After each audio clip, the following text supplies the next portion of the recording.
Hello, আসসালামু আলাইকুম। কয়েকদিন যাবত দেখছি অ্যালেক্স সবুজ তার নিজের ইউটিউবে, টিকটকে তার এক বন্ধুকে নিয়ে অনেক বাজে ভাষায় কথা বলেছে। তার বন্ধুর বাবা মাকে নিয়ে অনেক বাজে ভাষায় কথা বলেছে। তার বাবা মা নাকি ভিক্ষা করে খায়, এটা করে সেটা করে।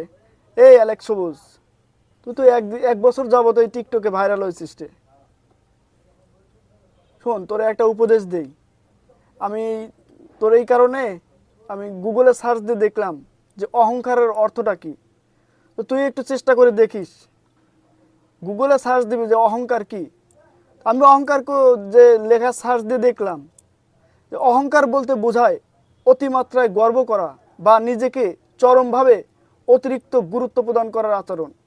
আরও সুস্পষ্টভাবে বলা যায় আরও সুস্পষ্টভাবে বলা যায় এটি হলো বাস্তবতার সাথে